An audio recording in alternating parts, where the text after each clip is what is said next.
İskenderun'da işsizliğin durumu Suriyelilerin gelmesi, piyasada çok düşük fiyata çalıştığından dolayı ben şu an kasap bölümünde esnafım.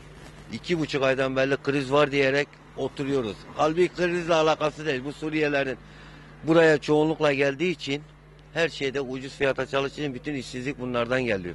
Kaynaklanıyor. Bizim Türk vatandaşlarımız işsiz olduğu için Suriyelilere uygun çalıştığı için bol bol iş verdikleri için bu işsizlikler bizim vatandaşa yankıladığı için bizim de esnaflıkta para yönünden dönmediği için bizler de şu an yatıyoruz. Suriyeliler yüzünden işte işsizlik çoğaldı. Adamlar sigortasız çalışıyor.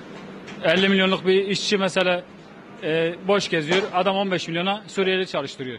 Ev kiraları desen Suriyeliler yüzünden 300 milyonluk evi 500 milyona veriyor adamlar. Yani her konuda Suriyeliler bize çok büyük sektör arttı yani bize. Yani onların yüzünden işsizlik arttı. İskenderun'da mesela adamlar inşaat işçisi 15 milyona inşaat işçisi çalıştırıyor. Normal bir işçi mesela 70 milyon 80 milyonsa 15 milyona çalıştırıyor adamlar. Adam işveren haklı, haksız değil demiyorum ama çalıştıracak yani adam. Ev kiraları olsun yine aynı şekilde. Ben 300 milyonluk evde oturuyorum mesela. Adam veriyor aynı evi 500 milyona veriyor mesela. Oranı bu Suriye'deki savaşlardan dolayı oradan halkının buraya gelmesi, buradaki halkın yoğunlaşması ve bizim yerli halkımızın yerine Suriyelilerin çalışması ve insanların boşta kalması. Abi yapılacak tek şey hani iş yerlerinin büyütülmesi.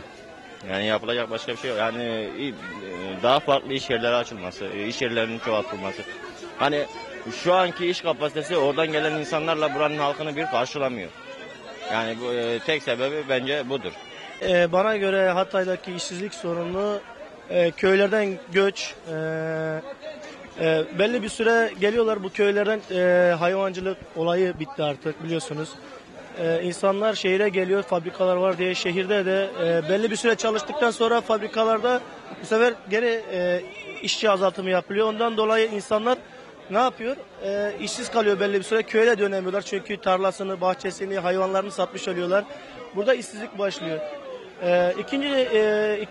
Bir de yani Suriye'den Hatay'a çok göç oldu. Yani insanlar, Müslümanlar tabi baş tacıdır.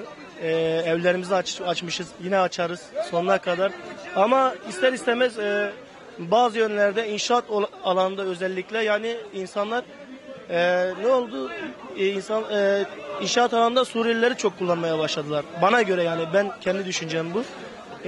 Ondan dolayı bu sefer ne oldu? Normal Hatay halkı işsiz kalmaya başladı. Yani bundan dolayı bana göre sebepleri bunlardır. Hani ben bir kendi düşüncem olarak.